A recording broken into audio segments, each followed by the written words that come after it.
May kumukontra. Pero sa pangalan ng Panginoon, hindi po siya makakapagtagumpay. Ano po?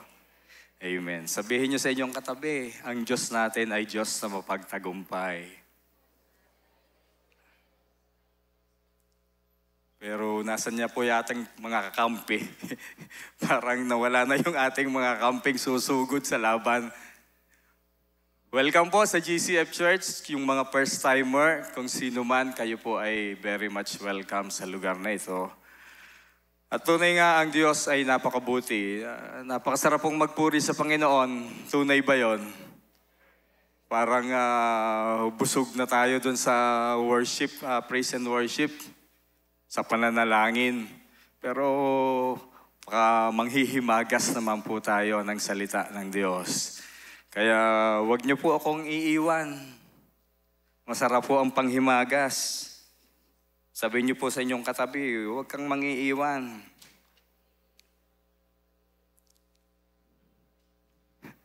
O baka malayo na narating ng inyong katabi.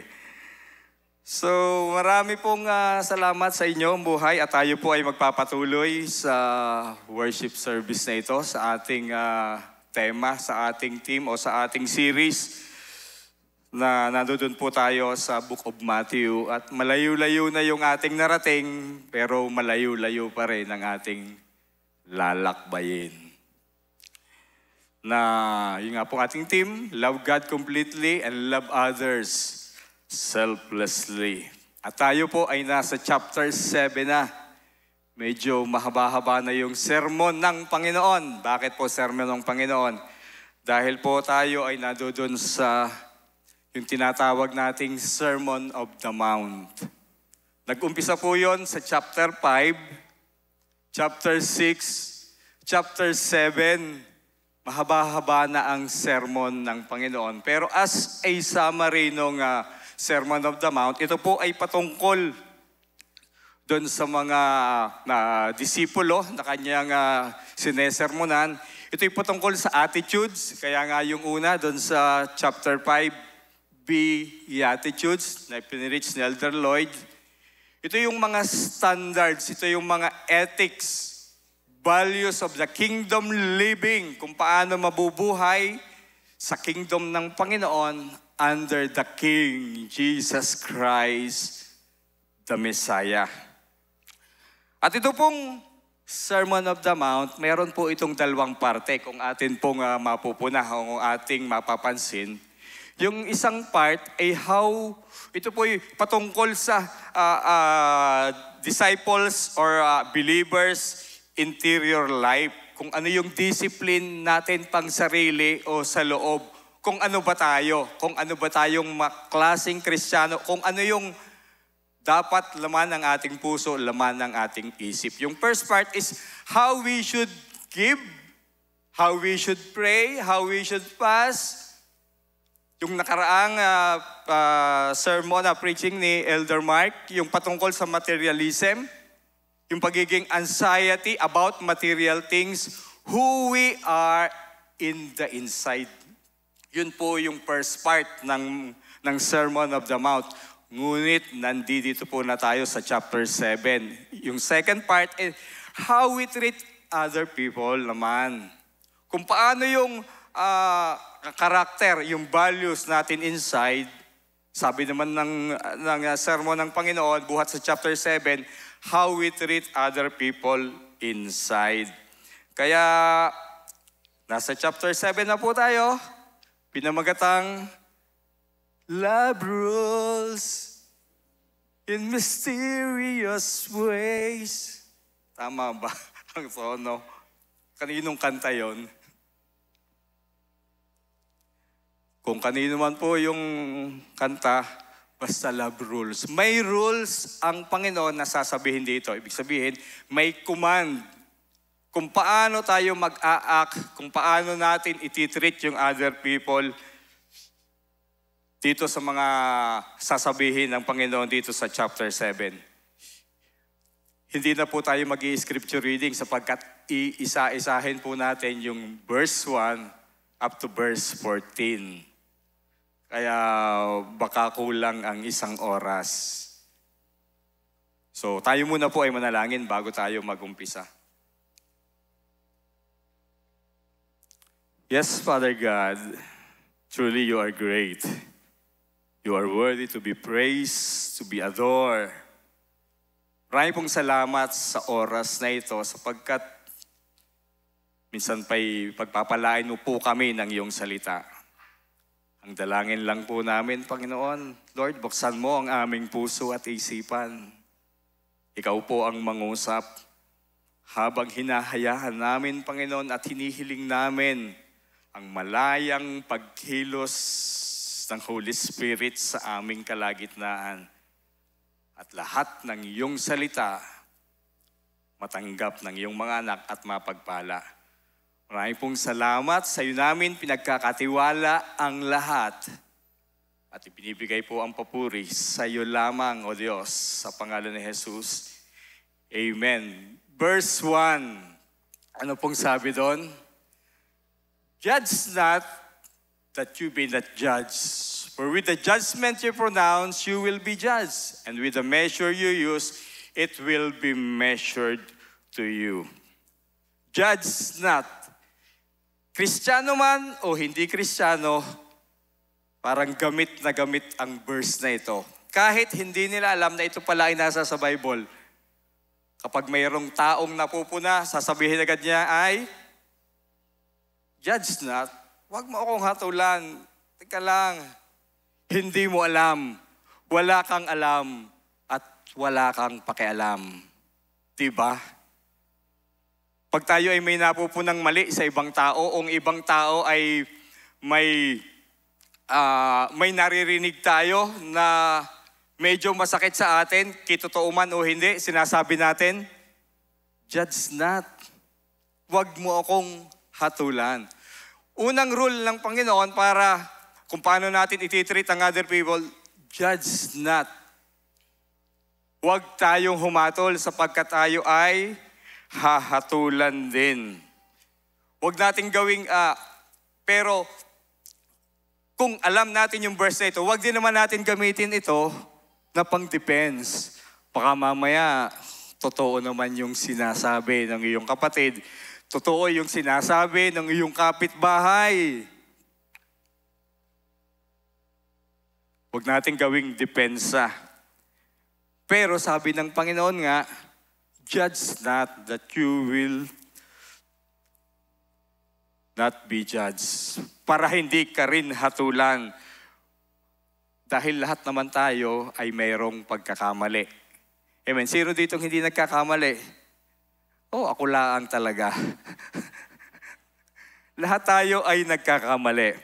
At ang sabi ng Panginoon, judge not. Pero pa kayong natatandaan na nagsasabi nito, na pamilya na nagsabi sa inyo nito? O meron kayong natatandaan kung sino? Meron akong natatandaan. Tandaan niyo ba yon? Don't judge my brother because he is not a book. Pamilyar na pamilyar yan, yung pag nakita. So ibig sabihin, wag daw tayong mag-judge. Isa rin pong paalala, itong Sermon of the Mount ay patungkol sa standard of living para sa kingdom. Ano nga po? Pero karamihan dito sa Sermon of the Mount na ating makukuha, ito ay mga practical living. Practical na ating makukuha, practical na kung paano natin ipapamuhay, practical na kung paano tayo mamumuhay bilang isang Kristiyano. Pero ang sabi ng salita ng Diyos, judge not. Pero bakit nga ba hindi tayo dapat mag-judge? Bakit tayo hindi dapat mag-judge? Meron ba ditong judge? Unang reason para hindi tayo dapat mag-judge, you are not the final judge. Hindi tayo yung final judge. Sino ang final judge? Sino po? Ang Diyos. Huwag tayong umakno na tayo ang Diyos. Huwag tayong umakto na alam natin lahat. Huwag nating sabihin sa ating sarili na makapagbigay tayo ng judgment na alam natin. Pero sa katotohanan, hindi natin alam ang lahat. Huwag nating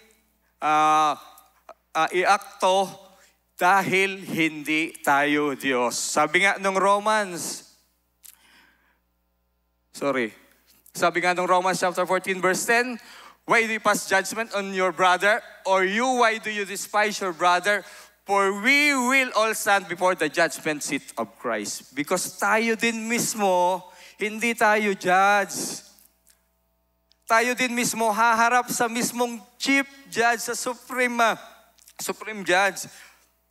At yun ay ang Panginoon. Hindi tayo Diyos. Sabi nga doon sa Chito 46 verse 10, rephrase, be still and know that you are not God. Be still and know that you are not God. Tumimo ka, sabi ng mamay. Tumimo ka at hindi ka Diyos. Pero sabi ng Psalms 46 verse 10, be still and know that I am God. Ang Diyos lang ang Diyos at siya lamang ang judge. Isa pa, bakit hindi dapat tayo mag-judge? Kasi judgment is a boomerang. Ano ba yung boomerang? Pagdating sa cellphone. Di ba pabalik-balik lang? Pabalik-balik lang. Ay anong sabi nung verse 2? For with the judgment you pronounce, you will be judged, and with the measure you use, it will be measured to you. Kung ano yung iyong binitawang judgment, hindi maglalaon, maaari sa banda-banda riyan ay babalik sa'yo. Parang boomerang, pabalik-balik nga. Ang sabi din, therefore, you have no excuse, O men, every one of you who judges, for in passing judgment to another, you condemn yourself, because you, the judge, practice very the same thing. Dahil ikaw daw, minsan ginagawa mo rin yon, baka nalilimutan mo lang. Nagawa mo rin yun minsan. Medyo bumait-bait ka ng konti sa panahong yon, nagkataong may nakita mo yung iyong kapitbahay, nakita mo yung iyong kaibigan, bigla kang napabitaw ng judgment. Ang sabi, bakit hindi dapat tayo mag-judge? Maaari itong bumalik sa atin. Because judgment is a boomerang. Anong sabi pa po? Reasons? We are not to judge. Because judgment ay hypocrisy. Sabi sa verse 3, pakibasa po ng malakas.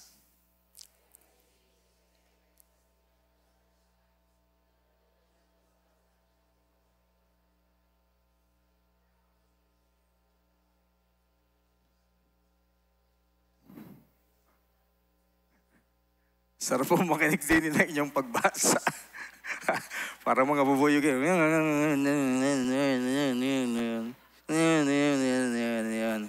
So judgment is hypocrisy. Nakikita natin yung puwing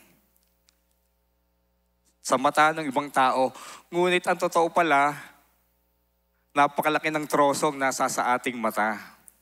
Kaya ito'y kaipokrituhan. Ibig sabihin, ikaw na may napakamakasalanan din, napakarami mong pagkukulang. Ikaw naman ay marami ding sablay.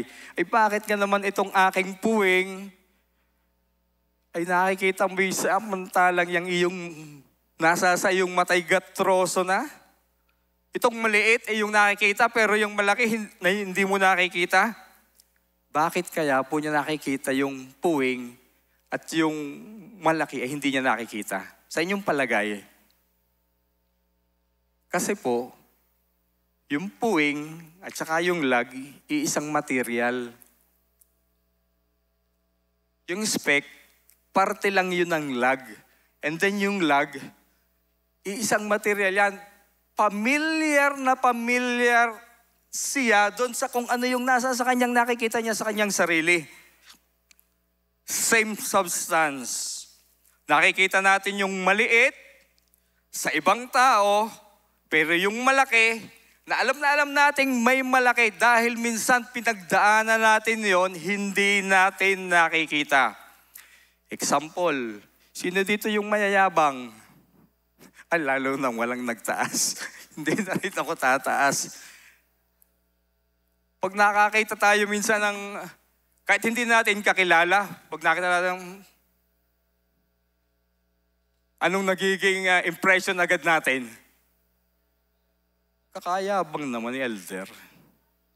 Kahit hindi natin kilala, nakakita tayo ng tao na medyo, kung mag-utos, kung nakarinig tayo ng mag-utos ay talagang para bang yung kanyang tauhan ay kakainin na. Nasasabi natin, kayabang naman ng amo na yon. Bakit? Minsan kasi alam natin kung paano din magyabang. Tama ga? Alam natin na lalo't taga Batangas, napakarami niyan. Kaya nga maubos na ang lahat. Tama ga po? Pamilyar siya. Pamilyar tayo dahil nandiyan yung lag na malaki. Alam na alam mo yan. Kaya kitang-kita mo yung kaliit-liitan. Kaya yung nangupit ng kaunti, kung ikaw ay sanay mangupit ng malaki, ako, alam mo yan. Lalo yung mga accountant, pag nawawalang gapiso, gasentimos, pero alam na alam niya yung malalaking halaga na minsan ay, pati mga politiko, ano nga po, kitang-kita nila ang mga barangay o mga tanod kung paano kumuha ng kaunti. Hindi naman po nila lahat. Di ka po ganon. Kasi pamilyar. Alam nila dahil malaking lag at natalsikan lang ng kaunti yung iba. Alam niyo ba yung istorya ni Haring David, ni Bathsheba, tsaka ni Propeta Nathan?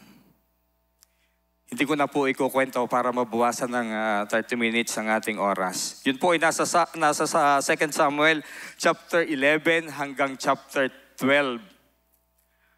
Anong sabi nung nagkwento si Propeta Nathan? Na merong isang may alaga na nag-iisa-isang tupa, kinuha pa nung mayaman, at yun pa ang pinatay. Alam niyo po, naiintindihan niyo po. Anong sabi ni Haring David? Anong hatol niya? Anong sinabi niya kay Nathan? Andito ba yun? As the Lord lives, the man who has done this deserves to die. Dapat siyang mamatay. Di ka po yun ang sabi. Pero alam niyo po, si Haring David, alam na alam niya ang law. Alam niya ang law.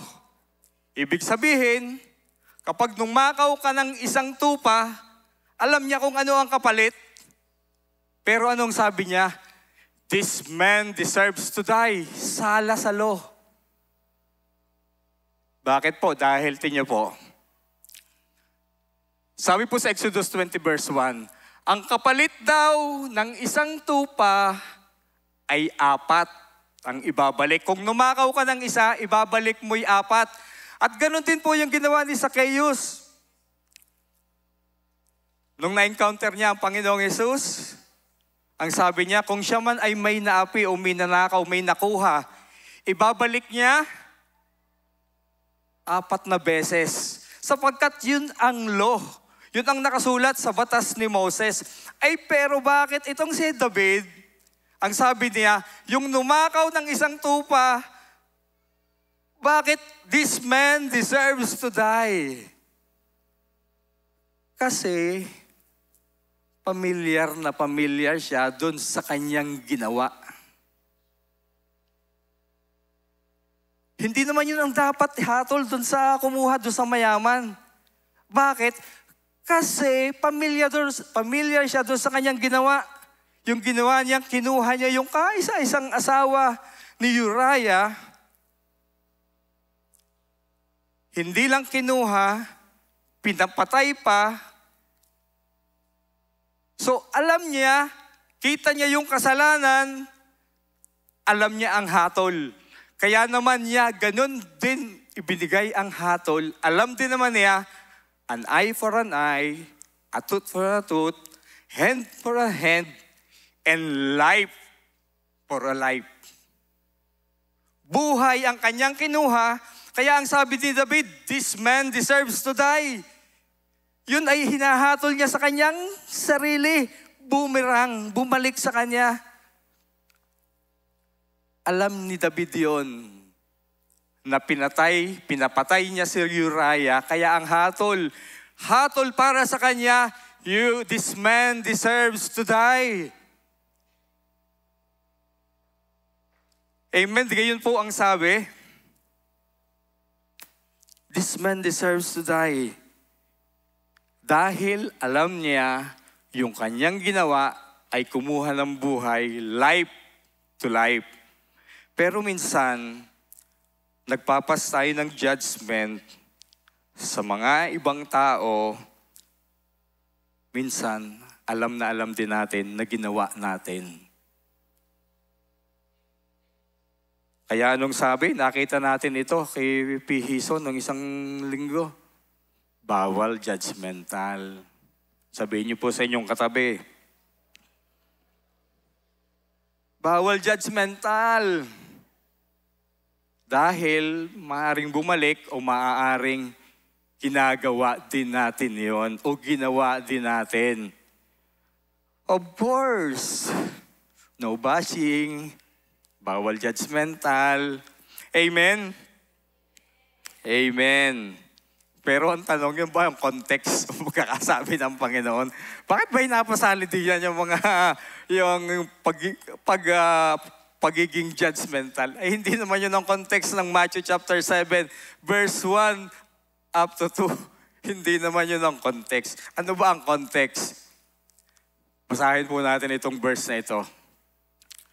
Sabi po ng Panginoon, do not judge by appearance, but judge with right judgment. Sa inyo pong Biblia o sa inyong holy cellphone, naka-red letter po yan. Ibig sabihin, ng red letter sa Bible, ang Panginoong Hesus ang nagsalita. Ang sabi din dun sa John chapter 8 verse 44, you belong to your father. Napakasakit. Ay bakit ang Panginoong Hesus ay nag-judge? Sinabi pa nga nan, ang iyong ama ay demonyo. Sabi ng Panginoong Hesus, judgment, direct, masakit. At sabi dito ni Apostol Pablo, dun sa 1 Corinthians chapter 6 verse 23, do you not know that the saints will judge the world? And if ibig sabihin, pwedeng mag-judge. So, pag nakita kayong aking kapitbahay mamaya o yung aking kaibigan na pasablay-sablay, sabi ng Panginoon, ay ang Diyos nga ay nag-judge, pwede ko rin pala siyang i-judge. Anong ibig sabihin ito? Kung sabi ng Panginoon kanina sa verse 1, do not judge. Pero ang Panginoon mismo, ang sabi, judge with right judgment. So ang ibig sabihin, yung sinasabi ng Diyos doon sa verse 1, na do not judge, na bawal ang judgmental, ito yung judgment na harsh, self-righteous, censorious judgment, a hypercritical evaluation that pretends you know the motives of the person when in reality, you do not have the facts. Nagja-judge ka, hindi mo naman pala alam ang lahat. Hearsay lamang. Napakinig mo lamang na nag-iistoryahan yung iyong kaibigan. Nagkaroon ka agad ng judgment. Hindi mo alam lahat. Ito ang sayo. Yun pala yun. Minsan, hindi natin alam, hindi natin kita lahat.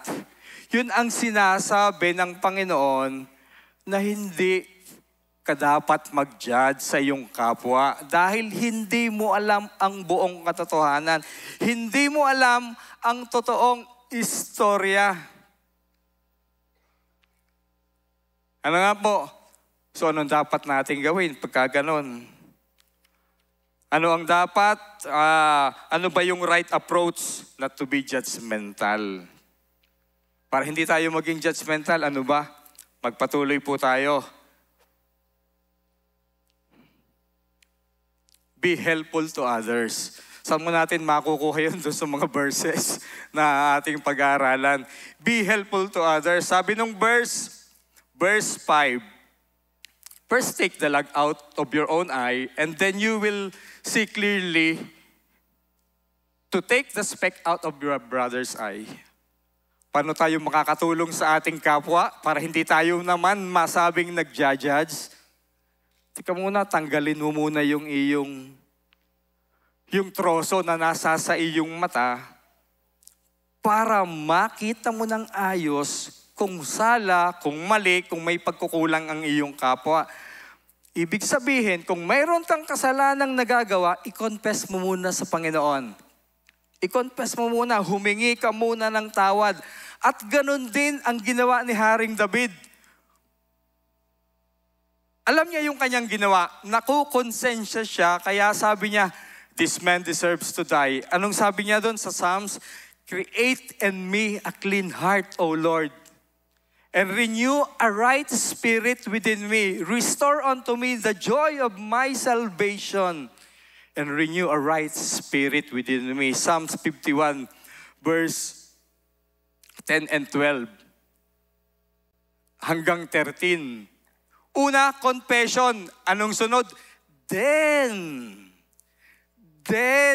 pagkatapos matanggal ang troso sa iyong mata, then, sabi ni Haring David, then I will teach transgressors your way. Then, and then sinners will return to you. Bago tayo magbitaw ng judgment, pasiyasat muna tayo sa Panginoon at ipatanggal natin, ihingi natin ang tawad. Then, saka natin pwedeng payuhan, sabihan ng ating kapatid kung nagkukulang, kung may sablay. Then, it is after tayo mag-submit sa Panginoon. Amen po ba? Minsan kasi, pag may nanghihingi sa atin ng prayer request, minsan hindi agad tayo direktang gusto nating ipag-pray dahil minsan naiisip natin, nako, may troso ako sa mata. Nako, ganan din ang aking pinagdaraanan. Nako, mayroon din akong kasalanan pero hihingi ka sa akin ng prayer, nag-aalinlangan kayong mag-pray, di ba? Di ba ga? Mga Batanggenyo. Kasi alam mo na, sumablay ka din. Kaya nangyayari, nagkakaroon tayo ng guilt feeling na lumalapit muna tayo sa Panginoon, nalikhaan tayo ng panibagong puso, gaya ni Haring David. At ganun nga po ang nangyari. Lalo na kung kayo ay naka-encounter nung patungkol sa deliverance. May nakita kayong na-obsess or ng demonyo. Pag sasabihin sa iyo, kapatid, pakipalayas. Pero kita mo, malaki ang iyong pagkukulang. Hindi ka basta lalaban sa gera na may troso, may pasan kang troso. Lalapit ka muna sa Diyos. Tanggalin ang iyong troso para ikaw ay may laban sa kapangyarihan ng Panginoon at nadoon wala yung guilt sa iyong puso. At ang Diyos ay siguradong makalalapit at makakagawa. Amen po ba? So amen, be helpful. Tanggalin mo muna ang puwing sa iyong mata. Ano pa ang sunod? Sabi doon, sa next, be discerning. Sabi po sa verse 6, do not give dogs what is holy, and do not throw your pearls before the pigs, lest they trample them underfoot and turn to attack you. Minsan, kita din natin, alam din natin na may mga tao talagang sobra ng garapal Lalo na yung ayaw tumanggap ng salita ng Diyos, na binababoy ang salita ng Diyos, kahit maganda ang ating intention. Alam mo, talagang itong taong ito sa panahong ito ay hindi tatanggap, hindi niya tatanggapin, masasayang ang salita ng Diyos. Pero talaga namang hindi nasasayang ang salita ng Diyos. Walang salita ng Diyos na babalik sa kanya na hindi nagagawa ang kanyang loob. Pero minsan sa pagkakataong yon, kung ibibigay mo yung banal na bagay, ibibigay mo yung blessing mo, parang hindi naman karapat-dapat. Pero merong ibinigay sa atin, be discerning. Dapat alam mo, mayroon kang Espiritu ng Diyos na pinagkatiwala at ibinigay sa iyo. Alam mo kung ano yung motive ng tao. Alam mo kung anong plano ng tao. Alam mo kung bakit kailangan mo siyang tulungan o bakit sobra nang ibinigay mong tulong, ay para bang hingi na ng hingi.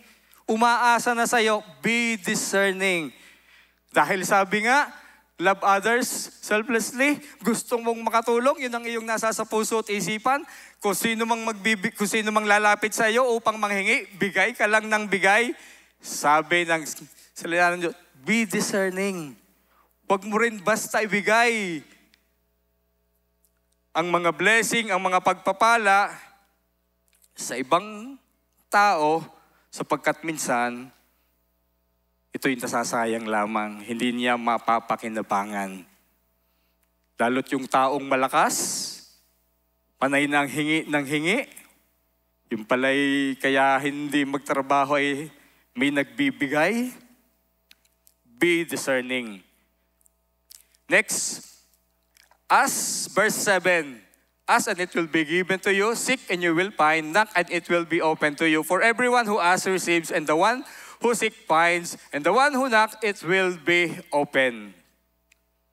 Sabi din ng Panginoon, panibagong rules, ikinukumand mismo ng Panginoon, ask and you will. Laging may command pero may promise, ask and you will be given. Seek and you will find. Knock and the door will be open. Ganon din ang Panginoon. Hindi rin basta bigay ng bigay. Kailangan humingi ka at ikaw ay aking bibigyan. Humanap ka at ikaw ay makakakita. Kumatok ka at ikaw ay pagbubuksan. Kung sinasabi natin, ay bakit ang mga ibon hindi nagtatrabaho? Tuwing umaga ay may pagkaing makukuha. Pero yung bang mga ibon na natili sa kanilang pugad? Hindi. Hahanapin nila yung provision na binigay sa kanila ng Panginoon. Hahanapin nila yung provision na ibinigay sa kanila ng Panginoon. Aalis sila doon sa kanilang pugad upang kuhanin. Upang hanapin kung nasasaan man yon. At yun din ang sabi ng salita ng Diyos. Kung ikinuman niya yun, mayroon namang answered, may kasagutan ng ating Panginoon. Kasi minsan, bakit ba kailangan tayong humingi pa sa Diyos? Naitanong ba natin? Dahil sabi naman niya, kahit hindi pa tayo nananalangin, ibinibigay na ng Diyos. Gusto lang ng Diyos, dahil ikaw ay mahal ng Panginoon, gusto lang ng Panginoon na makausap ka. Gusto lang ng Panginoon na makausap ka. Ganon tayo kamahal ng Diyos. Gusto ng Panginoon na makausap ka lang.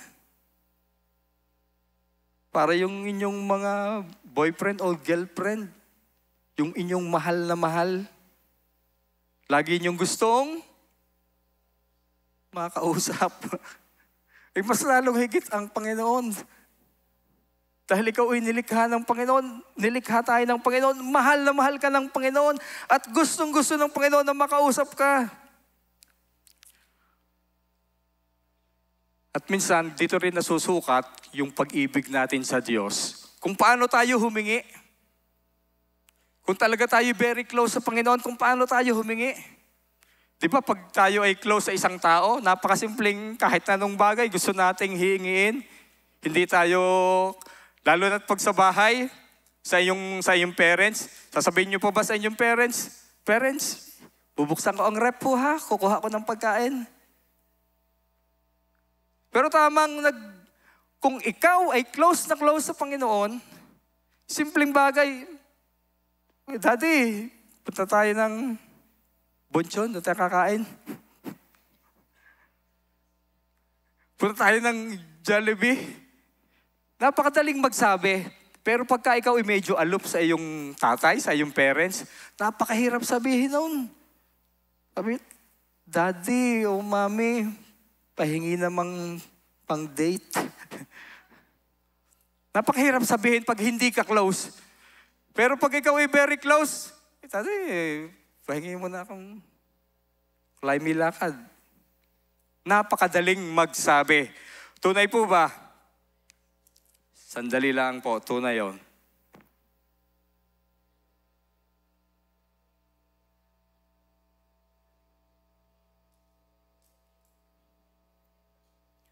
Gusto ng Diyos, tayo ay kanyang kausapin. Sabi nga sa Jeremiah, pamilyar na pamilyar tayo dyan. Ang sabi, call unto me and I will answer you, and I will tell you great and hidden things that you have not. Tumawag ka sa akin at ikaw ay tutugunin ko. Hindi lang basta tutugunin, ipapakita ko pa sa iyo yung mga dakilang bagay na hindi mo pa alam, na hindi mo pa nakikita. Tumawag ka lang sa akin. Ganon ang pag-ibig ng Diyos sa iyo at sa akin. Pero minsan, naiisip natin, parang ang hirap lumapit sa Diyos. Para bang katulad ng Old Testament, ang high priest lang ang nakakapasok doon sa presensya ng Diyos. Doon sa Holy of Holies. Pero ang magandang balita, yung curtain, yung veil, na kinaroroonan ng presensya ng Panginoon, nung mamatay ang Panginoong Hesukristo doon sa krus ng Kalbaryo, nahati na yun sa dalawa. Ibig sabihin, pwede na tayong makalapit sa trono ng biyaya ng Diyos at pwede tayong manalangin directly sa Kanya at hindi tayo mamamatay kapag tayo lumapit sa Kanyang presensya. Bakit po? Kasi noon, ang pumapasok diyan sa Holy of Holies, na hindi karapat-dapat, hinihila na lamang palabas ng patay. Pero dahil sa biyaya at habag ng Diyos sa ating kapanahunan, pwede tayong lumapit at makipag-usap directly sa Panginoon. Amen po ba? Dahil bakit niya ginawa yon? Dahil gusto ng Diyos na makausap tayo at makasama tayo. Yun po ang sabi dun sa John 17 verse 24. Sabi mismo ng Panginoong Hesukristo, Father, I desire that they also, whom you have given me, may be with me where I am.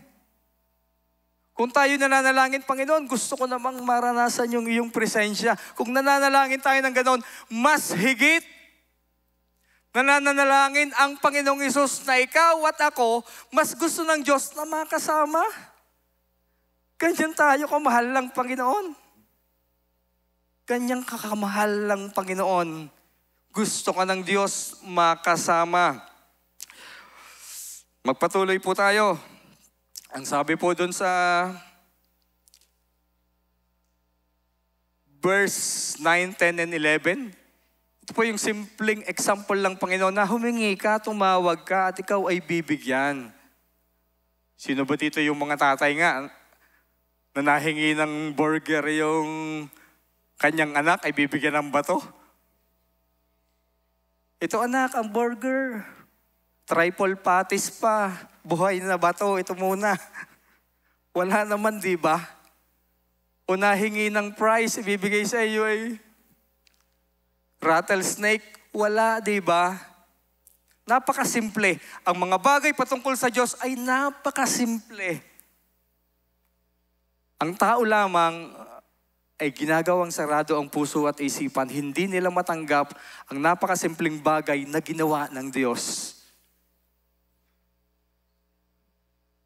Nagkakaintindihan po na kung paano ito ngay nangyayari sa earthly relationship ng father and son o parents and son, mas lalong higit sa Panginoon. Amen? Amen. Napapahaba na yata. Ano nga po? Kaya inip na or antok na. Alam niyo, ang Panginoong Hesus, maaaring sa panahong ito, nung siya'y nagsesermon, baka nakikita niya yung kanyang sinesermonan ay gutom na, inaantok na, malayo na ang narating. Kaya sabi ng Panginoon, therefore, pag naririnig natin ang therefore sa Biblia, sinasabi, mag-summarize na tayo. Therefore na, therefore, gising na kayo, therefore na, patapos na ang Panginoon, therefore. Sa dinami-dami na kanyang sinabing sermon, baka hindi na maalaala nung kanyang mga disipulo. Baka hindi na maalaala nung mga nakikinig. Baka gutom na. Wala nang pumapasok. Sabi ng Panginoon, therefore, para malimutan man ninyong aking isinermon buhat sa Beatitudes hanggang dito sa oras ito. Therefore, ito ang inyong gagawin. Isipin ninyo yung gusto ninyong gawin sa inyo at yun ang inyong gawin sa inyong kapwa. Very familiar din po tayo, ano? Anong kasabihan yon na alam natin, even ng unbeliever?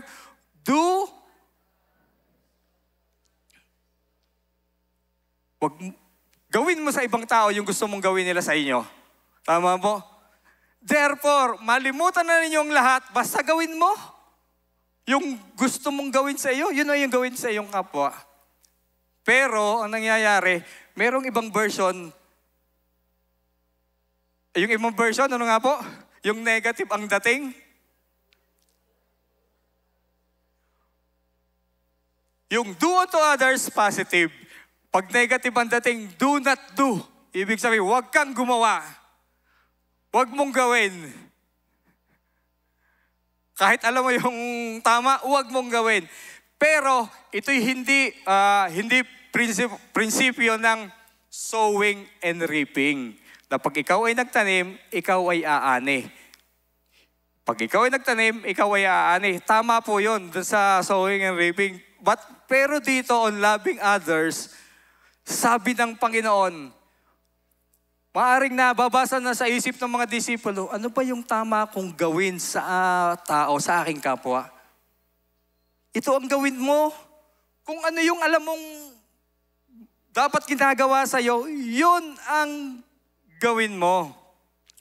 At dahil ang Diyos ay mabuti, dahil ang Diyos ay loving, dahil ang Diyos ay sumatagot sa panalangin, i-model mo naman yon. Ikaw ay anak ng Diyos.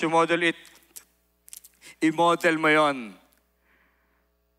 Pero, malapit na ang oras, punta na tayo sa verse 13. Ito po yung last verse. Kaya po inip na, enter by the narrow gate, for the gate is wide, and the way is easy. Destruction or life. Makikita po natin, napakadali ng ginawa din ng Panginoon. Mayroon lang dalawang choices. Merong narrow, merong wide, merong easy o easy way, merong hard way, at meron ding dalawang destination. Yun yung life and destruction. O mamili ka. Pero alam ng tao, pag pinapili ang tao, ayaw niya sa destruction, di po ba? Kaya ang pipiliin niya ay yung narrow gate. Pero marami ding tao, lalo na't mga Kristiyano, pumili sila, alam nila yung narrow gate ay ang Panginoong Hesukristo. Sabi dun sa John chapter 10 verse 7, I am the way kung saan ang tupa ay dumadaan. At kapag dumaan ka doon sa Kanya, makasusumpong ka ng buhay. Makasusumpong ng pastures. At kung sino man ang hindi dumaan sa gate na ang Panginoong Hesukristo, ang tawag doon ay mga magnanakaw, ang sabi ng Panginoong Hesukristo. Napakasakit, napakabigat. Kapag ang Panginoong Hesukristo ang hindi natin tinanggap, kapag ang Panginoong Hesukristo, hindi tayo sa Kanya dumaan, ang tawag sa kanila ay magnanakaw, sapagkat ang sabi ng Diyos, I am the way, I am the truth, and I am the life. No one comes to the Father except by me. Pero maraming mga tao gusto ngang dumaan sa Panginoong Hesukristo sa narrow gate. Pero pagkatapos ng narrow gate, doon din sila pumupunta sa easy way. Sabi naman ng aming pastor, basta maniwala kang ikaw ay makasalanan, tanggapin mo lang si Panginoong Jesucristo bilang Panginoon mo at sariling tagapagligtas, ikaw ay ligtas na.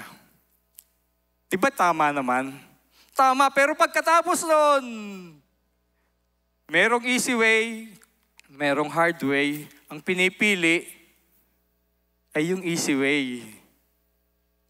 Kasinungalingan, dinadaya lang tayo ng demonyo. Kapag gano'n ang ating panuntunan, basta ako'y ligtas na, pwede na akong dumaan sa ang way na maluwan, sa ang way kuman gustuhin. Pero ang katotohanan, kung talagang pinili, kung talagang ikaw ay nagsisi sa kasalanan, kung totohanang tinanggap mo si Jesus Christ bilang iyong Panginoon at sariling tagapagligtas, may nangyayari sa iyong buhay. Ito yung tinatawag na born again experience. Na yung dating espiritong patay, walang relasyon sa Diyos, nagkakaroon ng relasyon. At ang Espiritu ng Diyos mismo ay nananahan, pumapasok sa iyong puso. At dahil ang Espiritong pumasok sa iyo ay Holy Spirit, kahit walang pamimilian, alam nito kung saan daraan. Kung mahirap man o easy way, alam ng iyong katawan, alam ng iyong puso't isipan kung saan ka daraan. Ang magdidikta sa iyong puso ay yung Espiritong nananahan sa iyong puso. Ang Diyos na banal na sa iyo'y nananahan, kaya ka tinawag na born again ngayon dahil yung Espiritu ng Diyos ay sumasa iyo. Muling kang ipinanganak sa Espiritu. Kaya kung sinasabi mong ikaw ay ligtas, ang Panginoon ang nananahan sa iyo, tapos iba naman yung nilalakaran mo, baka hindi tunay na si Kristo Jesus ang iyong Panginoon at sariling tagapagligtas. Sapagkat ang katotohanan, ang sinong mang nakipag-isa kay Kristo ay isa ng bagong nilalang. Wala na yung kanyang dating pagkatao. Siya ay pawang bago na. Yun ang sabi ng salita ng Diyos. Tayo po'y manalangin. Yes, Father God, truly you are good. Holy Spirit, Panginoon, ikaw po ang mangusap sa iyong bayan, sa iyong mga anak.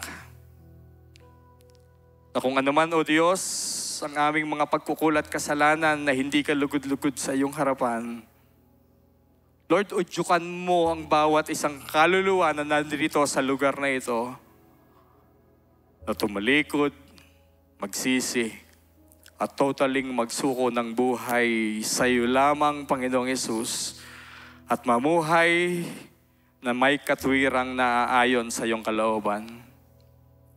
Patawarin niyo po kami, Panginoon.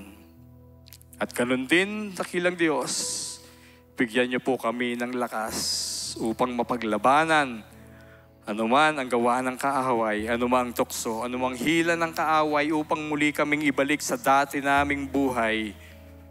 Bigyan niyo po kami ng lakas. At sa iyo pong mga kamay, Panginoong Jesus, totally pinagkakatiwala namin ang aming buong buhay. Itinideklara namin, ikaw ang aming Diyos, ikaw ang aming tagapagligtas, ikaw ang aming manunubos, ikaw ang aming tunay na Panginoon, ang Panginoong Jesus. Amen and amen.